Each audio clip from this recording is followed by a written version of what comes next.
Hello dear students and aspirants. तो आज हम लोग शुरू करेंगे चैप्टर 3 जिसका नेम है ruling the countryside. Second chapter हम लोगों का क्या था, from trade to the territory. ये भी उसका कंटिन्यूएशन ही है, यानी जहाँ पे वहाँ हम लोगों ने छोड़ा था सेकंड चैप्टर में, उसके आगे यहाँ से पढ़ना शुरू करेंगे। ठीक है, तो इसमें जो हमारा फर्स्ट टाइटल होगा इस चैप्टर में वो हमारा है the company becomes the Diwan. The company becomes the Diwan. I hope आपको याद होगा कि हम लोगों ने यहीं पे जो है पिछला चैप्टर लेफ्ट किया था कि जब कंपनी के हाथ में दीवानी आ गई थी, जो मुगल एम्परर था, ठीक है, वो इतना वीक था और डोमिनेंस ब्रिटिशर्स का इतना ज़्यादा था कि बाद में दीवान जो है वो इनके अंडर में आ गया था। दीवान अंडर आने का मतलब क्या है कि अब जो फाइनेंशियल एडमिनिस्ट्रेशन है, एड लिख दे रहे हैं, एडमिनिस्ट्रेशन है, ठीक है, तो वो अब किसके हैंड में आ गया, कंपनी के हाथ में आ गया। यानी जो अब लैंड यूज है, वहाँ का लैंड एडमिनिस्ट्रेशन जो है वो कंपनी के हाथ में आ जाएगा। ठीक, और साथ में जो वहाँ रेवेन्यू कलेक्शन है वो रीऑर्गेनाइज करने का काम किसके हाथ में आ गया, कंपनी के हाथ में आ गया। ये दो काम कंपनी को मिल गए। ठीक, तो अब ये कंपनी को करना है कि कैसे वो लैंड को रीऑर्गेनाइज करेगी, कैसे रेवेन्यू कलेक्शन करेगी। यहाँ पे जो उसके साथ थोड़ी रुकावट होने थी, यानी कंपनी के साथ में जो उसके साथ प्रॉब्लम्स थी, वो कौन सी प्रॉब्लम आने वाली थी, वो ये थी कि जब से कंपनी यहाँ पे इंडिया में आई थी तो जो उसका एक्सपीरियंस था वो यही था कि जैसे प्लासी का वार हो या बक्सर का वार हो, ये तो बड़े वार रहे हैं, इसके अलावा भी उसने बहुत सारे जो लोकल रूलर्स थे उन सबको डिफीट तो किया था कंपनी ने। तो वो लोग भी इतनी आसानी से शांत बैठने वाले तो थे नहीं, वो भी रिवोल्ट करते, वो भी वापस रूल में आना चाहते। तो उन लोगों को पैसिफाई करना था, मतलब उन लोगों को शांत करना था, यह भी कंपनी का एक काम था। तो कंपनी काफ़ी हद तक इस मामले में सक्सेस रही, लेकिन पूरी तरीके से सक्सेस नहीं हो पाई। लोकल रूलर्स जो है वो थोड़ा बहुत डोमिनेंस वहाँ पर दिखाते रहे।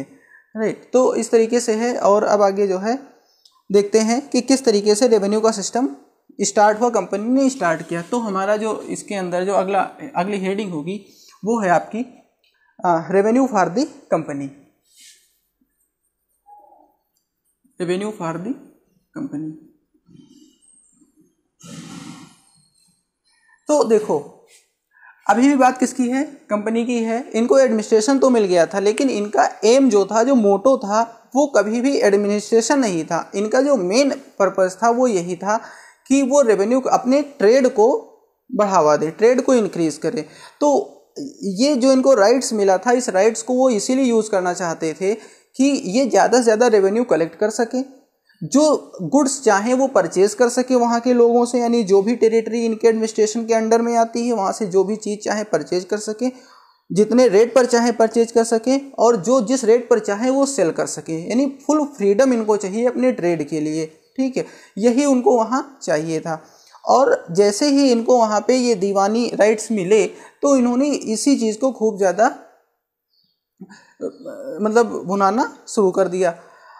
हुआ क्या कि पिछले 5, यानी जो 1765 के पिछले 5 साल थे, ठीक है, वहाँ से कंपेयर करें तो 1665 के बाद जो है इनका जो गुड्स इन्होंने जो सेल किए थे, जो वैल्यू इनको कुल मिला करके मिली थी, वो डबल हो चुकी थी। राइट, लेकिन यहाँ पर एक चीज़ हुआ कि चूँकि रेवेन्यू ये अब जो, जैसे अगर 1765 के पहले की बात करो तो इनको जब चीज़ें जो परचेज़ करनी होती थी, इसके लिए वो ब्रिटेन से गोल्ड लाते थे, सिल्वर लाते थे, उसके बदले परचेज़ करते थे। लेकिन जब इनको दीवानी राइट्स मिले तब इन्होंने क्या करना शुरू किया कि वहीं से रेवेन्यू जो कलेक्ट करते थे उसी रेवेन्यू को यूज़ करते थे गुड्स को परचेज़ करने में। ठीक, तो अब इससे क्या हुआ कि सब कुछ इन्हीं के हैंड में है। यानी अगर इनको पैसा कम पड़ रहा है तो ये रेवेन्यू उधर बढ़ा लेंगे और इधर जो रेट है, यानी परचेज करने का जो रेट है वो कम कर देंगे। यानी पूरी तरीके से जो घाटा होना था, जो डेफिसिट में जाना था, वो किसको जाना था, पीजेंट्स को, आर्टिजन्स को, इन सबको हमेशा डेफिसिट में जाना था, घाटे में जाना था। और वही हुआ। अभी बात पूरी बंगाल की टेरिटरी की हो रही है, यानी आप एरिया भी जाने रहो कहाँ का ये हाल है। तो ये हुआ कि पीजेंट्स बेचारे बर्बाद होने लगे, लैंड डिजर्टेड होने लगे, लोगों ने खेती करना छोड़ दिया, वो भाग के दूसरी जगह पे जाने लगे। आर्टिजन्स ने अपने काम छोड़ दिए, वो भी भाग भाग करके जाने लगे। और होता क्या है कि आपका 1770 के टाइम पे बंगाल में पड़ जाता है फेमाइन का मतलब होता है भूखमरी, अकाल। और ये होता है कि जो बंगाल की टोटल पॉपुलेशन होती है वो होती है उस टाइम पे 30 मिलियन। ठीक है, और 30 मिलियन का 10 मिलियन यानी 1/3 पॉपुलेशन जो है वो पूरी उस टाइम पे उसकी डेथ हो जाती है, यानी इतना बड़ा अकाल पड़ता है, इतने लोग इस भुखमरी के शिकार होते हैं और उनकी डेथ हो जाती है। तो अब कंपनी को सोचना है कि आखिर जो है हम इस सिस्टम को कैसे रीऑर्गेनाइज करें जिससे कि व्यवस्था सही से चल सके। सो नेक्स्ट हमारा टाइटल है the need to improve the agriculture. तो अब जो जिस तरीके से प्रॉब्लम क्रिएट हुई, देखो कहने भर का तो ये कहते हैं कि ब्रिटिशर्स जिस तरीके से यहाँ पे रूल करके गए, बाद में हमने ब्रिटिशर्स से बहुत कुछ सीखा, लेकिन ऐसा कुछ नहीं है कि ब्रिटिशर्स जो थे वो सब पहले से सारा सिस्टम बिल्कुल रिफाइंड करके आए थे। यहाँ पे ऐसा नहीं था, वो भी यहाँ पे एक्सपेरिमेंट्स से धीरे धीरे सीख रहे थे और उसी एक्सपेरिमेंट्स का नतीजा था कि बाद में वो यहाँ पे पूरी तरीके से कमांड कर पाए। तो अब यहाँ पे क्या हुआ, जैसे उन्होंने सबसे पहले ये देखा कि भाई अब हमारे हैंड में यहाँ का जो है रेवेन्यू एडमिनिस्ट्रेशन है, तो हम अपने हिसाब से रेवेन्यू कलेक्शन करें, अपने हिसाब से चीज़ों को परचेज करें, सेल करें और ज़्यादा से ज़्यादा प्रॉफिट कमाएं। बट उन्होंने देखा कि इससे तो बहुत ज़्यादा नुकसान हो रहा है। हालांकि जो पीजेंट्स का, आर्टिजन्स का नुकसान हो रहा था उनसे इनको कोई खास लेना देना नहीं था, वो तो एक्सप्लॉइटेशन कर ही रहे थे। लेकिन प्रॉब्लम ये थी कि एक्सप्लॉइटेशन तो करो ठीक है भाई, मजदूर भूखा रह जाए, आपका काम करे यहाँ तक तो भाई ठीक है, मजदूर की जब डेथ हो जाएगी तब तो आपका नुकसान है ही। तो ये चीज़ यहाँ पर हुई भाई, जब वहाँ पे फैमाइन पड़ी, लोगों की डेथ होने लगी और अब जब उनके पास इनकम ही नहीं है तो वो टैक्स देंगे तो देंगे कहाँ से। तो अब इनको वहाँ पे रिफॉर्मेशन की ज़रूरत हुई। तो जो कंपनी के ऑफिशियल्स थे उन्होंने बाकायदा आपस में खूब राय मशविरा किया, डिबेट की लंबी चौड़ी, और इसके बाद में 2 साल तक डिबेट वगैरह चली। फिर 1793 में वो एक सिस्टम लेकर के आया जिसका नेम है परमानेंट सेटलमेंट। 3 सिस्टम यहाँ पे पढ़ोगे आप, और जैसा कि पहले ही मैंने वीडियो के अनाउंसमेंट में बता दिया है कि अगर आप कंपटीशन की तैयारी करने वाले हैं, अगर वो लोग भी जो वीडियो देख रहे हैं, तो ये सब उनके लिए ज़्यादा ज़रूरी है क्योंकि ये जीके का भी मैटर है, खूब ज़्यादा पूछ जाता है। अभी हम लोग पढ़ेंगे, ये परमानेंट सेटलमेंट है, फिर हम लोग पढ़ेंगे महलवारी सिस्टम और फिर पढ़ेंगे रैयतवारी सिस्टम।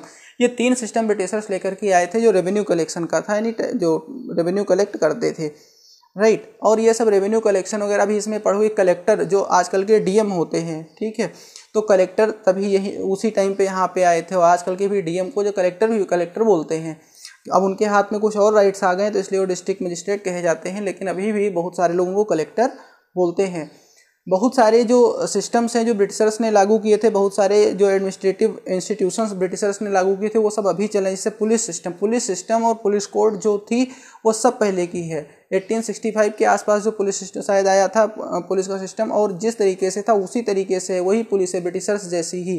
तो बहुत सारे सिस्टम हम लोगों ने, और इसीलिए तो हिस्ट्री पढ़ रहे हैं कि आखिर ये सिस्टम कैसे किन किन कंडीशंस में बने थे, और फिर क्या अभी वही कंडीशन, अभी वो चीज़ इम्प्लाई हो सकते हैं कि नहीं हो सकते हैं। इसीलिए हिस्ट्री यहाँ पे पढ़नी पड़ती है क्योंकि हमारा बेसिक्स वहाँ से आता है कि किस तरीके से हम इस जगह पर आए हैं, राइट। तो कौन सा सिस्टम आया? परमानेंट सेटलमेंट आया। देखो इसमें क्या होना था, इसमें ये था कि जो पहले के राजास थे और तालुकेदार थे,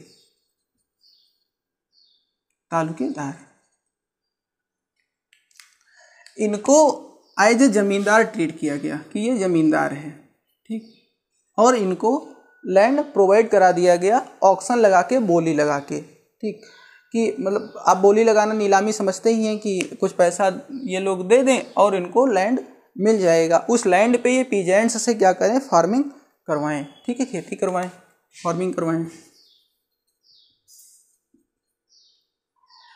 करना क्या है कि फार्मर्स से, यानी फार्मर्स पीजेंट्स, सब एक ही चीज़ है, कंफ्यूज मत होना, मैं कभी भी कुछ भी बोल दो तो आप कंफ्यूज मत होना। तो जमींदार क्या करे, इनसे उस ज़मीन की रेंट ले और बदले में जो कंपनी है उसको रेवेन्यू पे करे। ये सिस्टम था, ठीक। परमानेंट सेटलमेंट का मतलब यही है कि जो रेवेन्यू था वो एक परमानेंट फिक्स अमाउंट कर दिया गया था, वो फ्यूचर में बदलने वाला नहीं था। अब देखो इसके पीछे ब्रिटिशर्स के क्या इरादे थे। ब्रिटिशर्स के इरादे इसमें थोड़े नेक थे, हालांकि उनके फ़ायदे में भी थे और नेक भी थे। फ़ायदा ब्रिटिशर्स का क्या था? उसमें यह था कि उन्होंने सोचा कि इससे जो कंपनी है उसको एक रेगुलर इनकम मिलेगी, भाई न कम न ज़्यादा एक रेगुलर रेवेन्यू आ रहा है, ठीक है, तो ये इनको फ़ायदा हुआ। दूसरा जो इन लोगों के पक्ष में ब्रिटिशर्स ने फ़ायदा सोचा, वो ये सोचा कि जैसे जो पीजेंट्स हैं उनकी हालत बहुत ज़्यादा ख़राब है, तो इससे होगा क्या, जैसे जो जमींदार हैं इनको हमको तो एक डेफिनेट अमाउंट में ही रेवेन्यू देना है, बाकी अगर यहाँ प्रोडक्शन ज़्यादा होगी तो रेंट अगर जमींदार लोग ज़्यादा लेंगे वो बचत किसकी होगी, जमींदार की बचत होगी। ठीक, तो जब वो बचत जमींदार की होगी तो जमींदार भाई बिल्कुल ये चाहेंगे कि यहाँ पे प्रोडक्शन ज़्यादा हो, बिल्कुल चाहेंगे, और जब ये चाहेंगे प्रोडक्शन ज़्यादा हो तो इसके लिए जमींदार भी कुछ इफर्ट करेंगे। अब वो कुछ इफर्ट में क्या करेंगे, वो यहाँ इन्वेस्टमेंट करेंगे, ठीक है, जैसे पूंजी देंगे, जो है मशीनरी प्रोवाइड कराएंगे, और जमींदार भी वहाँ पर मेहनत करेंगे। राइट, सिस्टम क्या था, समझ में आया। अब देखो प्रॉब्लम्स क्या हुई यहाँ पर, इस सिस्टम में प्रॉब्लम्स ये हुई कि जो लैंड एरिया था, यानी जो फार्मिंग लैंड था, सारा फार्मिंग लैंड एक जैसा तो था नहीं, सबकी उपज एक जैसी तो थी नहीं, ये साल दर साल उपज एक जैसी तो थी नहीं। जैसे इंडिया जैसा जो लैंड है, यहाँ पे जो रेनफॉल है मानसून पे, मतलब एग्रीकल्चर मानसून पे डिपेंड है, बारिश अच्छी हुई फसल अच्छी हुई, ड्राउट कंडीशन आ गई नहीं हो पाई फसल, ठीक, ज़्यादा बारिश हो गई, फ्लड कंडीशन हो गई, फसल फिर बर्बाद हो गई। तो ये सारी चीज़ें हैं। फिर लैंड एरिया भी सब जगह एक जगह सेम तो है नहीं, सबकी फर्टिलिटी सेम तो है नहीं। कहने का मतलब ये है कि भाई रेवेन्यू तो सब जगह सेम है, तो अब जहाँ पे अच्छी खासी प्रोडक्शन नहीं हो रही वहाँ पे ना तो ये इनको रेंट दे पाएंगे ना ये इनको रेवेन्यू दे पाएंगे। ठीक, तो ऐसी जगह जहाँ पे हुई वहाँ पे प्रॉब्लम क्रिएट हुई, ना तो इनको सही से रेंट मिल पाया, और जब इनको रेंट नहीं मिल पाया तो ये प्रॉपर रेवेन्यू इनको दे नहीं पाए, और जब प्रॉपर रेवेन्यू दे नहीं पाए तो इनसे इनका लैंड छीन लिया गया और ऑक्शन में किसी दूसरे जमींदार को दे दिया गया। राइट, तो जब ये चीज़ यहाँ पर हुई तो जहाँ पे अच्छी खासी प्रोडक्शन होती भी थी वहाँ पे जमींदार ने क्या किया, उन्होंने एक चीज़ देखा कि परमानेंट हमको ये जमींदारी यहाँ की मिलनी तो है नहीं। ठीक है, जमींदार की स्पेलिंग जेड है, चलता रहता है। तो वहाँ पे जमींदार ने क्या देखा कि परमानेंट हमको ज़मीन मिलने वाली तो है नहीं, है कभी भी ऑक्शन लगा के ज़मीन हमसे ली जा सकती है, तो हम यहाँ पे ज़्यादा इन्वेस्टमेंट क्यों करें, जैसा चल रहा है वैसा चलने दो। तो जो ज़्यादा इनकम आती थी जमींदार के पास वो सब रख लेते थे, वही परमानेंट रेवेन्यू उठा करके दे देते थे। यानी कहने का मतलब ये है कि अंग्रेज हमारे दुश्मन चाहे जो रहे हो, लेकिन यहाँ पे जो लूटा हम लोगों को केवल अंग्रेजों ने नहीं लूटा, आपस में भी हम लोग एक दूसरे को खूब लूटते थे। यानी जो अपर वाले थे जिनके पास ज़्यादा रिसोर्सेज थे वो कम रिसोर्सेज वाले को खूब लूटते थे। ब्रिटिशर्स तो नाहक बदनाम है। ठीक है, बराबर जो है आप जब पूरी ये नेशनल मूवमेंट जब आप पढ़ते रहोगे तो आपको समझ में आएगा कि केवल ब्रिटिशर्स ही हमारे दुश्मन बन करके नहीं रहे हैं यहाँ पे, और बहुत सारी प्रॉब्लम्स थी। इसीलिए जब आप जो है पॉलिटिकल साइंस जब पढ़ोगे अपना ना, तो उसमें भी ये सब चीज़ें देखोगे। अभी जो है हिस्ट्री में आपको जो चैप्टर पढ़ना, आई थिंक सेकंड या थर्ड चैप्टर पर, मतलब जो भी पढ़ना है उसमें से चीज़ें आएगी। जहाँ पे कॉन्स्टिट्यूशन मेकिंग है तो उसमें कॉन्स्टिट्यूशन में किन किन लोगों के बीच में एडजस्टमेंट होना है, कैसे समझौता होना है, इंडिपेंडेंस के पहले कौन कैसे कैसे जो लोगों के अलग अलग व्यूज चल रहे थे, सब चीज़ें वहाँ पे भी आके देखोगे। ये सब यहीं से रिलेटेड है, आखिर वहाँ पे भी तो हिस्ट्री से ही चीज़ें जाती हैं, तो वहाँ पर देखोगे।